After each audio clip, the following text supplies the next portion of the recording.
Every child that they convince is transgender and in need of medical transition, it generates $1.3 million to pharma. And we're believing a pharmaceutical company, Lupron, hormone blockers, reversible, so they say. Well, the truth is that in 2003, Lupron was sued and deemed a criminal enterprise by the U.S. government. They paid the most fine of any pharmaceutical company at that time, $874 million, wrote a check. Is Lupron chemical castration? Yes. We're giving it to pedophiles, aren't we? We're giving it to people that are dying, and we're giving it to kids, telling them that they were born in the wrong body and it's completely safe. One of the drugs used is Lupron, right? Which has actually been used to chemically castrate sex offenders? You know what?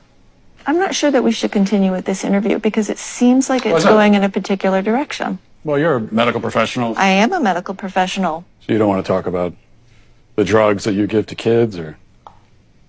Again, I'm a physician and I use medication. You're choosing exploitive words. Drugs I give to kids. I'm choosing a chemical word that was in a dictionary. That's not a correct term for puberty blocking. I could look it up on my phone, but I'm pretty sure if I looked it up, you can look it up on your phone. It says medical definition: the administration of a drug to bring about a marked reduction in the body's production of androgens and especially testosterone. And I'm saying, as a pediatrician who takes care of hundreds of these kids, when you use that terminology, you are being malignant and harmful. I mean, there are some who would say that giving chemical castration drugs to kids is malignant and harmful. It's about the context of caring for a child and seeing the suffering that kids can have that have not been in affirmative home situations. What do you say to the claim that, well, we have to do this for these kids because if we don't, they'll kill themselves. They'll resort to drugs and self-harm. A lot of them were hurting themselves. A lot of them were suicidal before they even discovered gender. That is never part of the discussion. And they say, what would you rather have? A living daughter or a dead son? If this is what the professionals are saying, it's terrible emotional blackmail. Hello? Hey, is this? This is, yes. Hey, it's Matt Walsh. Where are you right now? I'm in Vancouver, British Columbia, Canada right now. Are you able to leave?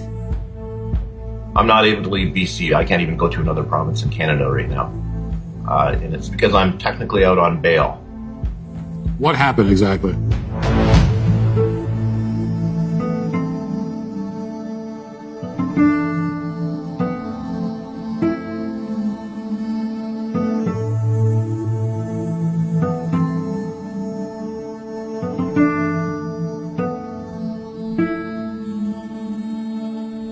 How exactly did this get into the courts to begin with? Right, so what happened is we set up a meeting with BC Children's Hospital. And according to the BC Children's Hospital website, there's going to be a thorough evaluation, and I'm thinking, good, this is going to be the end of it all. They're going to clearly see that my child is not the opposite sex. So my ex-wife brings my child into BC Children's Hospital. I get a call less than an hour into that appointment is that they were going to pump her full of cross-sex hormones within the hour. And I put a halt to that. I said, no. They agreed to stop for the moment. They figured, well, let's get the dad on board too. This is all going to be better. Let's just get everybody on the same page. I said, it's not going to happen. So I get a letter from BC Children's Hospital in December of 2018.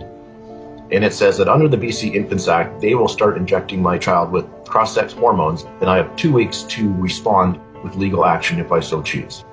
And so that's how I ended up in court, because I did respond with legal action.